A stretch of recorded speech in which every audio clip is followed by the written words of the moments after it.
Alors, Shalom Aleichem, chers amis. Alors, je me présente, comme je suis la première fois présent dans ce système. Je suis Binyamin David, je suis rabbin en Israël dans un institut spécialisé dans l'éthique médicale. Et on va parler ce soir de problèmes ou de questions de dons d'organes, qui est un des grands problèmes de la société moderne dans laquelle nous vivons. Et comme vous savez, on peut très bien faire des transplantations de nos jours et sauver des vies. Alors il y a deux sortes de transplantations. Il y a des transplantations à partir de personnes vivantes, des gens qui donnent leurs organes comme des reins par exemple. Mais ce soir on va plus parler des transplantations d'organes à partir de personnes qui sont décédées. Et la grande question, bien sûr, qui a été posée par les décisionnaires rabbiniques sur cette question est bien sûr de définir qu'est-ce qui est considéré comme une personne morte ou une personne qui est encore vivante. Alors, pour pouvoir développer plus ou moins l'idée, c'est qu'il est clair que si une personne est considérée d'après les lois du judaïsme comme une personne qui est encore vivante, il est clair qu'on n'a pas l'autorisation de lui ôter des organes, même si le but est de sauver la vie d'une personne qui est en danger, parce qu'il est interdit, d'après le judaïsme, de tuer une personne pour en sauver une deuxième, même si la vie de cette première personne est très en danger ou que cette personne est dans un état dans lequel il ne va pas pouvoir se réveiller. Il est clair qu'on n'a pas le droit de le tuer, ce serait un meurtre. On n'a pas le droit de tuer quelqu'un pour sauver la vie d'une autre personne, même si l'autre personne après va gambader et va être en bonne santé, etc. etc. Alors, il y a deux possibilités de faire une transplantation d'organes de personnes qui sont décédées. La première possibilité, c'est de prendre des organes d'une personne qui est décédée de mort cardiaque, et donc le cœur s'arrête de battre, il n'y a plus d'irrigation du sang dans tous les organes peu à peu meurent, et on pourrait prendre à ce moment-là, avant que ces organes n'aient plus d'oxygène, on pourrait les prendre et s'en servir pour sauver la vie d'une autre personne. Mais lorsqu'on est dans cette situation, en général, on a très très peu de temps pour pouvoir travailler, et en général, on récupère des organes qui sont de très très mauvaise qualité. Et bien sûr, l'organe principal auquel on voudrait utiliser pour sauver la vie d'un autre, c'est-à-dire le cœur, là, il serait impossible d'utiliser son cœur, puisque le cœur s'est arrêté de battre et que les cellules cardiaques sont déjà mortes.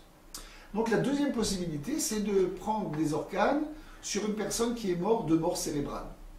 Alors qu'est-ce que c'est que la mort cérébrale? C'est une personne qui a le cerveau totalement détruit et mais le cœur continue à battre, et il n'y a plus d'irrigation de sang au niveau du cerveau, les cellules cervicales du cerveau sont tout à fait détruites, et là on peut, si on branche cette personne très rapidement sur un système de respiration artificielle, on peut continuer la respiration et les battements du cœur pendant plusieurs minutes, plusieurs heures, même plusieurs jours. Et là, on peut très bien après prendre les organes et les transplanter sur d'autres personnes qui sont donc en état d'un grand danger et qui risquent de mourir pour une insuffisance cardiaque, une insuffisance rénale, une insuffisance au niveau respiratoire, etc., etc.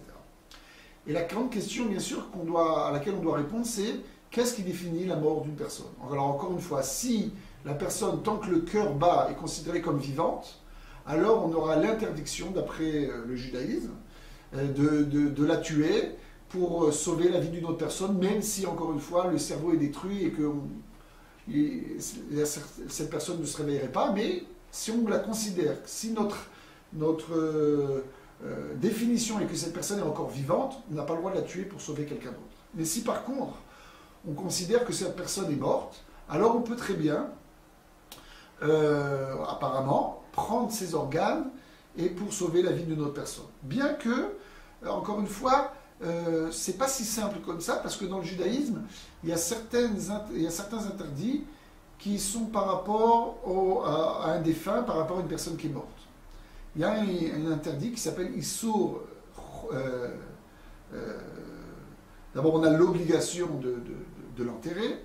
D'après le judaïsme, on a l'obligation d'enterrer une personne. En plus, on a l'interdiction de déchiqueter son corps d'une manière de dédain, de prendre le corps d'un défunt et de la tripouiller, etc., etc. Ça, c'est quelque chose qui est interdit dans le judaïsme.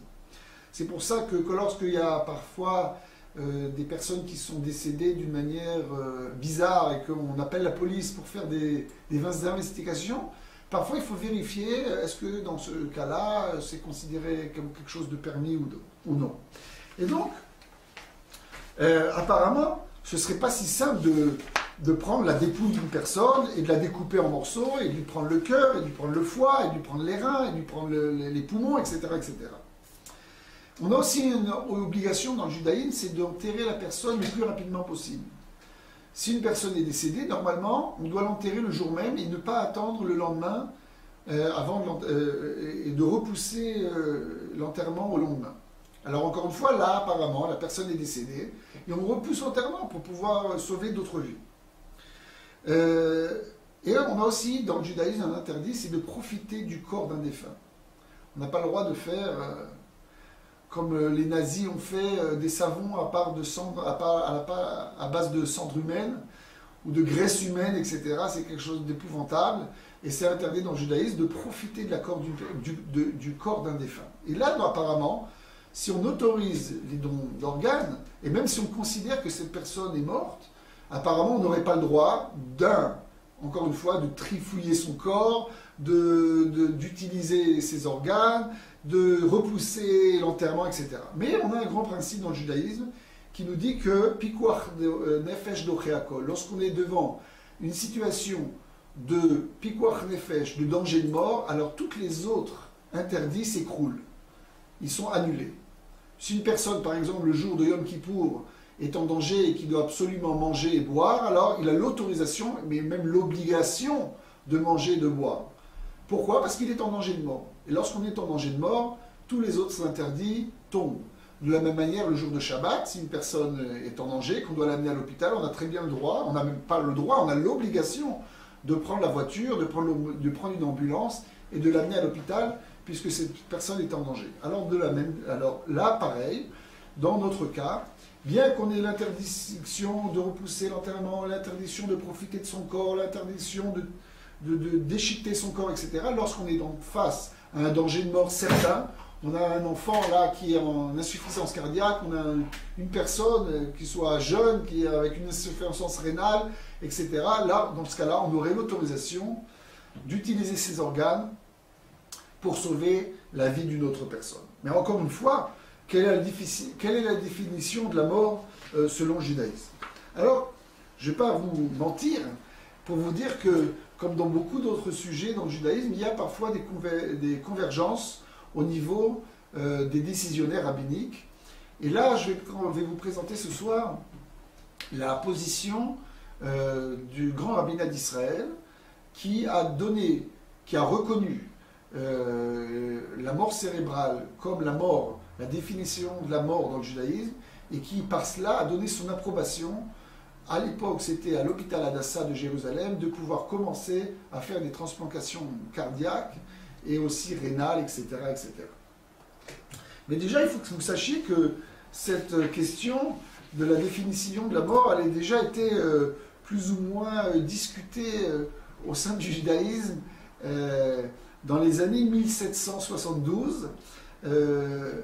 À l'époque, il y avait un duc qui se trouve dans l'Empire austro-hongrois, le duc de Mecklembourg, et on vient annoncer à ce duc que, apparemment, la définition de la mort à l'époque n'était pas très claire, et que il s'avère que certaines personnes étaient enterrées vivantes. Alors oui, bien sûr, à l'époque, il n'y avait pas les vérifications possibles comme il y a aujourd'hui, et qu'il s'est avéré que certaines personnes qu'on pensait être décédées, ils se réveillent 2 minutes avant qu'on les enterre, ou bien lorsqu'on les dépose dans un caveau familial, le lendemain on ouvre la porte et on se rend compte que la personne est encore vivante dans un coin en train de mourir de faim et de soif, mais qu'elle est encore vivante.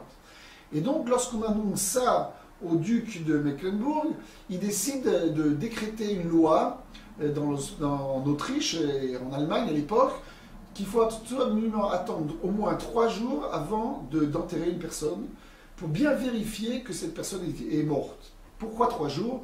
Parce qu'il s'avère que si une personne est décédée, au bout de 3 jours, il y a des taches noires qui commencent à apparaître un peu partout sur son corps, surtout au niveau du ventre. C'est en fin de compte les entrailles qui sont en train, excusez-moi de cette expression, mais qui sont en train de pourrir de l'intérieur. Et on voit donc les effets qui sont sur l'extérieur. Et donc là, on est certain que cette personne est décédée. Et donc il fait donc ce décret. Et la communauté juive de l'époque est très très embêtée justement à cause de ce décret, puisqu'il est interdit dans le judaïsme de repousser, même de quelques jours, donc l'enterrement d'une personne. Et déjà à l'époque, il y a 2 grands rabbins, le Rav Yaakov Emdin et aussi le Khatam Sofer, le Rav Moshe Sofer, qui écrivent deux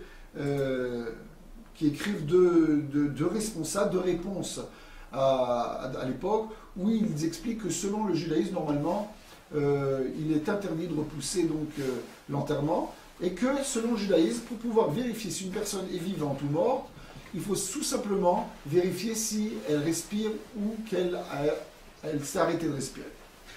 À l'époque, il n'y avait bien sûr pas de possibilité de vérifier comme aujourd'hui des systèmes respiratoires, mais c'était leur système à l'époque. Et donc, ils ont dit qu'apparemment, d'après leur position, c'était il n'y avait aucune possibilité de repousser les enterrements si une personne était considérée déjà comme non respirante et qu'on avait tout fait pour pouvoir lui ramener la respiration et que c'était impossible. Alors, je vous ai apporté simplement cette idée-là pour vous montrer que déjà, à ces époques-là, l'idée avait déjà été réfléchie sur la définition de la mort. Mais vous savez que dans les années 60, en France, c'est en France qu'était inventé le système de respiratoire artificiel. Et donc là, on a une possibilité de prolonger la respiration d'une personne d'une manière artificielle. On a une possibilité que les battements de cœur continuent d'une manière, je dirais, plus ou moins artificielle, je vais vous expliquer. Mais d'un autre côté, au niveau du cerveau, il n'y a aucune action cérébrale, puisque le cerveau est tout à fait détruit. Et alors là, un point qu'il faut savoir, c'est que dans le système nerveux, ce qui définit la respiration d'une personne, c'est ce qu'on appelle le tronc cérébral.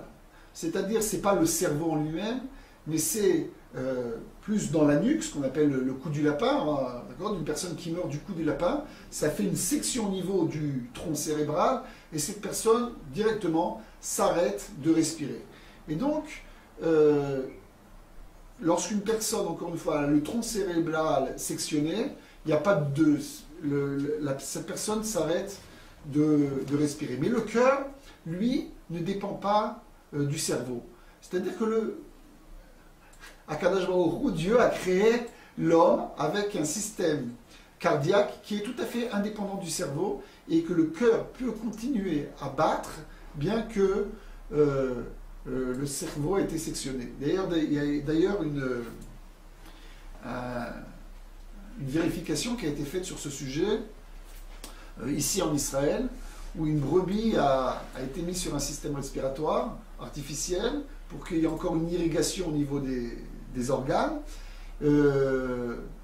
La tête de cette bête a été sectionnée, mais d'un autre côté, le cœur a continué à battre, et on s'est donc rendu compte que c'était clair et net, que le système cardiaque ne dépend pas du cerveau. Et donc, encore une fois, on a une possibilité d'avoir une personne dont le cerveau a été totalement détruit, sectionné, et le cœur continue à battre, et encore une fois, on doit vérifier est-ce que cette personne est considérée comme vivante ou morte.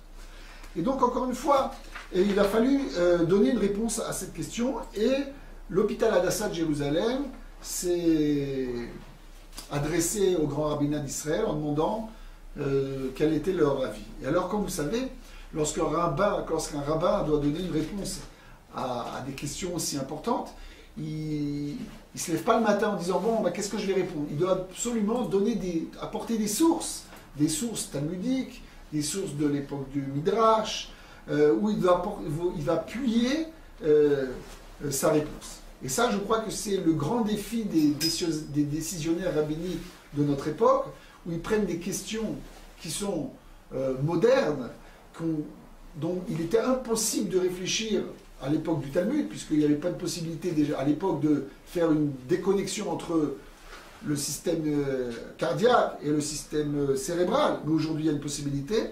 Et donc le rabbin doit chercher aujourd'hui dans des sources de l'époque des réponses qui sont par rapport à donc des problèmes modernes. Et je crois que c'est là le grand défi du décisionnaire rabbinique. Et donc quelles réponses ont été données par les rabbins? Alors les rabbins nous rapportent une Gemara, un passage du Talmud, dans le traité de Yoma. Et dans ce traité, on nous parle d'un homme qui marche dans la rue, et tout d'un coup il y a un tremblement de terre, et il y a une maison qui s'écroule, et cette personne est maintenant ensevelie sous les décombres. Alors bien sûr, même si c'est le jour de Shabbat, même si c'est le jour de Yom Kippour, on doit tout faire pour enlever les gravats, pour le sortir des décombres, et lui sauver la vie. Ça, c'est quelque chose qui est clair. La question, elle est, lorsqu'on ne sait pas si cette personne est encore vivante, oui ou non, est-ce qu'on a le droit de transgresser le jour de Shabbat, le jour de Yom Kippour, est-ce qu'on a le droit de prendre un tracteur, enlever les gravats pour lui sauver la vie lorsqu'on a un doute? Et bien sûr, la réponse du Talmud est de nous dire, si on a un doute, on doit tout faire pour essayer de vérifier et de lui sauver la vie. Mais si on est certain que cette personne maintenant n'est plus en vie, alors dans ce cas-là, on devra attendre la fin du Shabbat, la fin de Yom Kippour. On se mettra à côté pour donner un certain honneur, kavod à ce défunt, mais on ne devra pas transgresser le jour de Shabbat pour lui sauver. On ne peut pas lui sauver la vie puisque cette personne est décédée.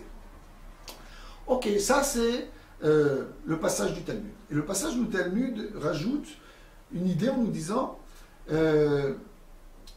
comment est-ce qu'on va vérifier?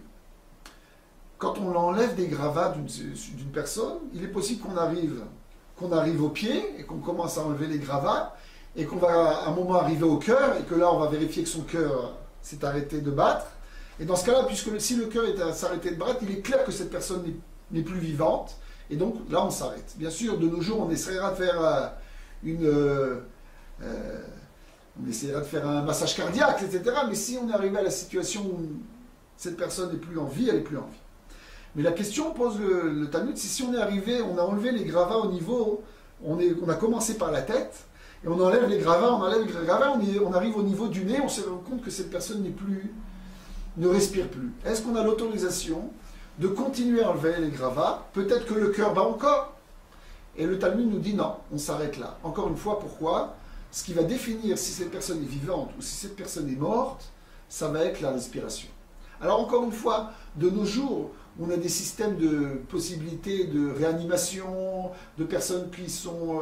peut-être qu'aujourd'hui, les choses ont changé, mais à l'époque du Talmud, où il n'y avait pas d'autre possibilité que de simplement vérifier, c'était la loi. Et donc on voit, selon ce passage talmudique, que ce qui définit si cette personne est vivante, oui ou non, c'est la respiration. Parce qu'il est tout à fait possible qu'on a enlevé les gravats au niveau du nez, que cette personne ne respire plus, mais il est possible qu'au niveau cardiaque, il y ait encore des battements de cœur.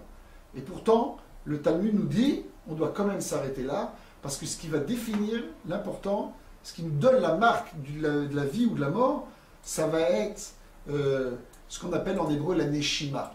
Maintenant, si on se rend compte, il y a un peu une certaine une ressemblance entre le mot neshima, qui veut dire respiration en hébreu, et neshama, qui veut dire l'âme. Alors apparemment, il y aurait un lien entre l'âme et la respiration. D'ailleurs, on voit très bien que lorsque Dieu a créé l'homme, il a créé Adam, et il a influé dans son nez, d'après les mots de la Bible, un souffle de vie. Et encore une fois, on parle apparemment d'un souffle de respiration. Et lorsque Dieu va détruire le monde à l'époque de Noé, alors encore une fois, on nous dit que le monde que toutes les créatures qui avaient un souffle de respiration dans leur narine, dans leur nez, ont été détruits. Donc encore une fois, on voit que c'est la respiration apparemment qui définit la vie ou la mort. Une autre source talmudique, ou plutôt, je dirais qui a été ramenée par les décisionnaires rabbiniques, c'est une Mishnah dans le traité de Ohalot, où on nous dit qu'une personne, vous savez qu'un Kohen, d'après nos lois, un Kohen n'a pas le droit de toucher d'une personne qui est décédée. Et la question qui est posée par la Mishnah, c'est que si une personne a eu la tête sectionnée, comme Marie-Antoinette, et que cette personne le corps, la tête est d'un côté, et le corps d'un autre côté, il frémit encore. Apparemment, il y a encore un système nerveux qui fait que le corps bouge encore. Est-ce qu'un Kohen, dans ce cas-là, aurait le droit de toucher cette personne, oui ou non? Est-ce qu'on considère que parce qu'il bouge, il est encore vivant, ou on considère que parce que la tête a été sectionnée, que cette personne n'est plus vivante? Et le Talmud nous dit, et la Mishnah nous dit, et c'est repris après dans Maïmonide, dans les lois du Rambam, etc., que une personne qui a été... la tête a été sectionnée, cette personne est considérée comme une personne qui est décédée. Bien que le corps bouge encore, bien que peut-être qu'il a encore des mouvements cardiaques. Et donc, selon ces deux sources, une talmudique et l'autre de l'époque de la Mishnah, le grand rabbinat d'Israël a donné une décision, déjà en 1985, où il reconnaît la mort cérébrale comme la mort officielle du judaïsme, et que donc il donne son aval par rapport à une possibilité de transplantation cardiaque, de foie, etc. etc. Simplement, il y a eu un grand débat à l'époque en Israël, parce que le grand rabbinat d'Israël avait rajouté deux conditions par rapport à ces transplantations d'organes. Le grand rabbinat avait demandé que dans la commission médicale qui définit si une personne est, oui, morte de mort cérébrale ou elle n'est pas encore morte de mort cérébrale,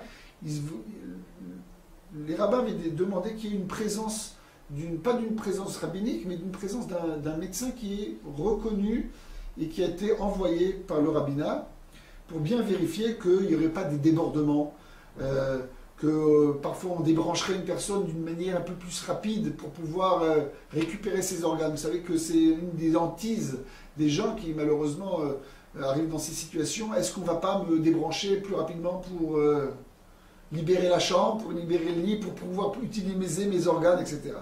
Donc pour pouvoir apaiser ces personnes qui sont angoissées, et pour pouvoir aussi être certain qu'il n'y ait pas de débordements qui soient faits, le grand rabbin d'Israël avait demandé qu'il y ait une présence, encore une fois, pas rabbinique, mais d'un médecin qui soit amandité par le grand rabbin d'Israël. Et ça fait, pendant de longues années, il y a eu des discussions en Israël sur ce sujet-là, à savoir, est-ce que le grand rabbinat d'Israël peut s'ingérer dans les affaires médicales? Il y avait une autre demande qui avait été faite par le grand rabbinat d'Israël, c'est que en plus des tests, il y a des tests qui sont faits dans le monde pour vérifier la mort cérébrale. Ils avaient demandé est-ce qu'il y avait une possibilité de vérifier s'il y a une machine qui peut vérifier le système nerveux au niveau du cerveau, et pas simplement des tests faits par les médecins, pour être certain qu'il n'y ait pas d'erreur. Et ces dernières années, il y a, avec l'avancée de la médecine et de la technologie, il y a aujourd'hui ce qu'on appelle transcranial Doppler, c'est-à-dire c'est une échographie Doppler du système cérébral. Et aujourd'hui, c'est quelque chose qui est apparemment possible, donc de vérifier s'il est certain que toutes les cellules du cerveau sont détruites, puisqu'on vérifie par une échographie, en mettant des électrodes sur les tempes, on vérifie s'il n'y a aucun flux sanguin au niveau des cellules cérébrales, et il est clair que s'il n'y a plus aucune flux sanguin, donc le cerveau est détruit et que cette personne est morte. Encore, mais d'un autre côté, son cœur, encore une fois, d'une manière autonome, continue à battre. Cette personne respire, mais la respiration est tout à fait artificielle, d'une manière naturelle. Si on arrête la machine, cette personne s'arrête de respirer, puisque le tronc cérébral a été sectionné. Et donc, encore une fois, selon cette décision, on a commencé en Israël déjà à l'époque à faire des transplantations d'organes, qui est donc fait en Israël. J'ai vu qu'il y avait une question qui avait été posée, est-ce que vous pouvez me la montrer? Est-ce que la loi est la même que l'on soit donneur ou receveur d'organes? Je veux dire que si, je lis, tout le monde la voit ou tout le monde voit? Il n'y a que moi. Je veux dire que si ça devait être interdit de donner ces organes en cas de mort cérébrale, est-ce qu'il serait permis d'en recevoir? Bon, puisqu'on a répondu à la question qu'il est autorisé apparemment, selon le grand rabbinat d'Israël, il est autorisé de donner des organes lorsqu'on est dans un cas de mort cérébrale. Alors bien sûr, une personne qui, d'un autre côté, on aurait besoin pour pouvoir survivre, bien sûr, il aura l'autorisation de recevoir ces organes. Alors il y a la suite de la question. Je crois savoir que la loi demande aux Juifs de préférer la mort dans 3 cas, le meurtre, la débauche et l'idolâtrie. Est-ce que ces explications... Ok. Alors, il est vrai que, je vous ai dit tout à l'heure que lorsqu'une personne on est devant un cas de danger de mort, tous les interdits de la Torah, de la loi juive, s'annulent. Shabbat, la cacheroute, si on a besoin de manger un animal non cachère pour pouvoir survivre, c'est autorisé. Mais il y a 3 cas qui sont dans lesquels la Torah nous dit ne passez pas outre de cela. C'est le meurtre. Si on nous dit tue cette personne, sinon je te tue toi-même, je te tue, dans cette personne on doit dire alors tue-moi, moi je ne vais pas ôter la vie à une autre personne pour sauver ma peau. Le judaïsme nous dit, le Talmud nous dit ton sang n'est pas plus rouge que le sang de ton prochain. Donc tu ne peux pas choisir entre ton sang et le sang de l'autre. Pareil, la débauche et l'idolâtrie, c'est des choses que, d'ailleurs, on connaît tous les histoires qui font partie du patrimoine culturel du judaïsme, de l'époque de Avraham Avinu, qui a été prêt à mourir, à sauter dans un four pour pouvoir pour éviter de se prosterner devant des idoles. On connaît des Grecs et des Romains aussi, des histoires de personnes qui étaient prêtes à mourir pour ne pas faire de l'idolâtrie. Est-ce que ces lois sont aussi, comme il est écrit dans cette question, s'appliquent au fils de Noé? La vérité, je ne sais pas. Je ne sais pas, mais je pense que c'est la même. Je pense que c'est la même chose, puisque l'idée normalement, elle est qu'il y a, même pour pouvoir sauver sa vie, il y a des lignes rouges, qu'il ne faut pas dépasser. Et lorsqu'on a tous ces actes-là de meurtre, de débauche et d'idolâtrie, c'est en fin de compte détruire le monde. C'est tuer une autre personne, c'est faire de l'inceste, c'est enlever toute la émouna, toute notre foi en un Dieu. Donc c'est quelque chose dans lequel on peut pas, à mon avis, encore une fois, je n'ai pas vérifié le sujet, je ne suis pas un spécialiste de cela, mais je pense que à mon avis, c'est autant... ça s'applique autant aux Juifs qu'aux fils de Noé. Est-ce que le don du sang est autorisé? Bien sûr que le don du sang est autorisé, je dirais même que c'est une mitzvah, c'est une obligation. Alors encore une fois, si on a une personne devant nous qui est en danger, alors il est clair que c'est une obligation, et quelqu'un ne peut pas dire « moi, non, ne prenez pas mon sang, qui crève ». Il est clair que non, c'est quelque chose d'impensable. À moins que ça le mette en danger, encore une fois, mais si ça ne le met pas en danger, il est clair que c'est quelque chose qui est obligatoire. Si maintenant on n'a pas une personne devant nous qui est en danger, mais qui a une banque de sang, bien sûr, c'est quelque chose de positif. Et moi-même, je peux dire qu'une fois tous les 3-4 mois, je vais donner du sang, puisque c'est quelque chose d'impératif, qu'il y ait des banques de sang pour pouvoir sauver des vies en cas d'hémorragie, etc., etc. Donc c'est quelque chose qui est tout à fait positif dans le judaïsme et tout à fait autorisé. Notre ami Itaï, est-ce que je dois Il y a continuer? encore- Est-ce que... Il y a encore 10 minutes si vous voulez. Sinon. Est-ce qu'il y a d'autres questions? Il y a une autre question qui a été posée. D'accord, alors on va voir. D'accord.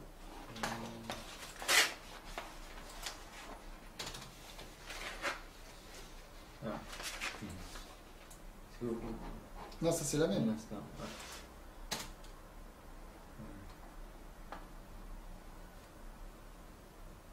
Ah, c'est à la suite. Si je souhaite donner mes organes après ma mort et que mes parents s'y opposent, est-ce que je transgresse le commandement de respecter ses parents?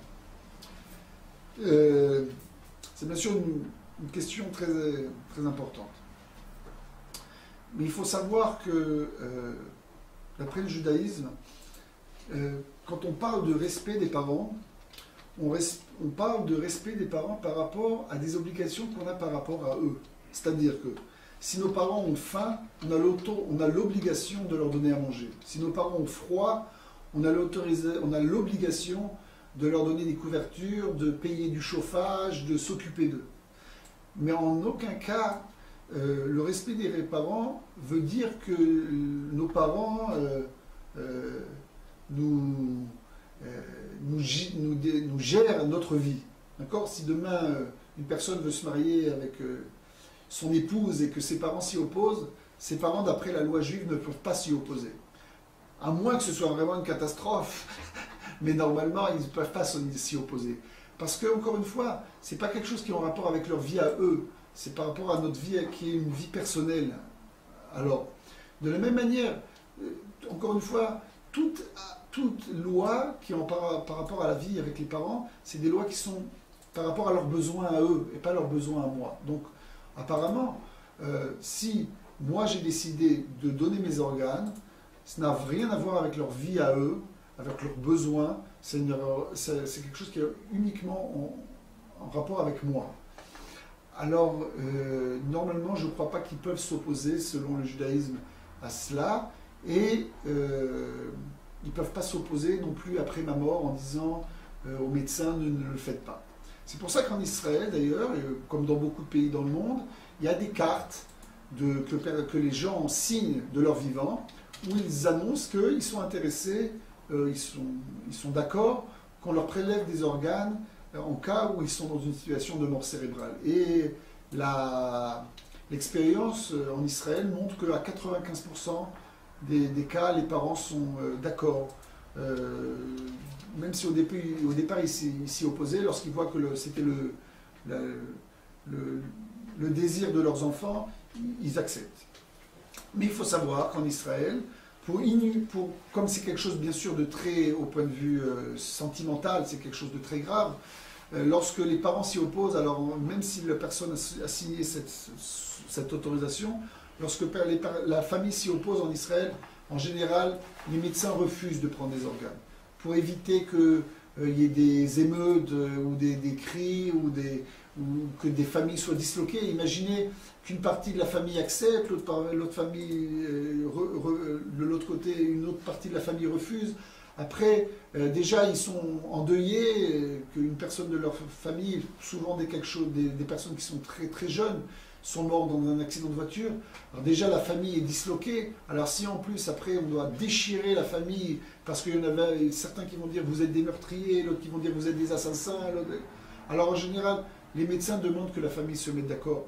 Et si la famille, pas toute la famille n'est d'accord, je parle bien sûr des personnes qui sont très proches, les enfants, les parents, la femme, lorsqu'il y a des distorsions, alors en général, les médecins préfèrent ne pas le faire. Bien sûr, alors là, une question qui m'est posée, c'est est-ce qu'il y a une loi qui dit que la personne doit être enterrée entière? Cela pose-t-il problème quand on a donné des organes? Bien sûr que dans le judaïsme, comme il est écrit dans la Torah, dans la Bible, il est écrit tu es venu de la poussière et de la poussière tu retourneras. Et il est clair que normalement, la dépouille entière de la personne doit être mise en terre.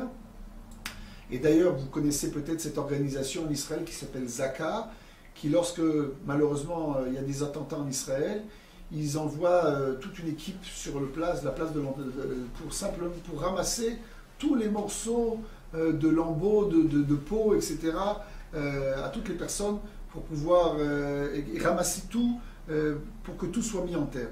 Je peux vous dire que j'étais, il y a de longues années, à l'enterrement d'un ami à moi qui a été écrasé par une voiture alors qu'il y avait de la neige dans Jérusalem. Et lorsqu'ils l'ont mis en terre, ils ont aussi ramassé tout le sang qu'il y avait sur la neige. Ils ont ramassé ce sang, ils l'ont mis en terre et ça a été enterré avec les personnes. Mais encore une fois, si on a devant nous, c'est une obligation d'enterrer une personne au complet. C'est un interdit de profiter du corps d'une personne. Mais tous ces interdits-là, et toute cette mitzvah, elle s'annule lorsqu'on est en face de nous, dans le cas d'une personne qui est en danger, qui va mourir. Dans ce cas-là, ces besoins ou ces demandes du judaïsme sont annulées. Parce qu'encore une fois, c'est ni du meurtre, ni de la débauche, ni de l'idolâtrie. Donc voilà. Il y a encore une question qui est posée ici. Est-ce qu'on accepte un don d'organes venant d'un animal? Alors sachez que d'abord, il y a eu une époque où les médecins essayaient de trouver des solutions de transplantation animale. Par exemple, on s'était rendu compte que les cellules du porc ressemblaient énormément aux cellules de l'homme et que peut-être il était possible d'utiliser un cœur de porc qui va être transplanté sur un homme. Alors il y avait une grande question à l'époque, est-ce que les juifs et est-ce que les musulmans l'accepteraient? Bon, sachez qu'aujourd'hui, dans le monde entier, aucune recherche de nos jours est faite sur une recherche de solutions dans ce domaine, parce qu'aujourd'hui on recherche des solutions qui sont totalement stériles, où il n'y a aucun risque de transmission de maladies, qui sont des maladies qui sont uniquement chez l'animal et qui tout d'un coup se retrouveraient chez l'homme. Et donc aujourd'hui, on recherche des systèmes qui sont tout à fait différents. Alors on recherche des systèmes par rapport aux dons d'organes, on recherche des systèmes de transplantation d'organes fabriqués à base de cellules souches. Si vous voulez, un jour, je viendrai vous faire une conférence sur ce sujet. Donc on essaie de fabriquer d'une manière artificielle, à partir de cellules embryonnaires, des tissus humains qui vont être transférés. Et donc ça, ce serait possible. Encore une fois, on pourra en discuter plus tard. Et on cherche aujourd'hui une possibilité de faire des organes qui sont tout à fait artificiels. Il existe aujourd'hui un cœur artificiel où une personne a été transplantée d'un cœur qui est d'une machine, en fin de compte, qui provoque l'oxygénation de toutes ces cellules dans son corps. Et il se balade avec un petit sac à dos, et il y a en fin de compte un cœur artificiel sur un sac à dos branché sur pile. C'est quelque chose bien sûr qui est aujourd'hui faisable et qui existe, et ça bien sûr il n'y a aucun problème de la halakha. Mais pour répondre quand même à cette question, s'il y avait une possibilité de sauver des vies en utilisant des organes animaux, il n'y a aucun problème dans le judaïsme. Si le judaïsme nous donne l'autorisation de manger un animal, d'accord, et donc de le tuer, de faire la shrita, de le tuer, etc., et de lui enlever la vie pour pouvoir se nourrir et vivre. Alors si il y a un besoin de prendre un organe pour pouvoir sauver la vie d'une personne, il n'y a aucun problème dans le judaïsme. Les animaux ont été mis sur terre, d'après le judaïsme, pour servir l'homme, pour que l'homme puisse s'en servir pour vivre. Bien sûr, encore une fois, on a des obligations par rapport à ces animaux. On ne doit pas les dénigrer, les faire souffrir. Il y a énormément de halachot. On doit leur donner à manger avant de manger soi-même. On doit donner d'abord à manger à ces animaux pour qu'ils ne souffrent pas, etc. Mais s'il y a besoin de sauver la vie d'une personne, bien sûr, il n'y a aucun problème sur ce point de vue-là. Puisqu'on me demande de conclure, je vous souhaite un cordial shalom de Jérusalem. Au revoir.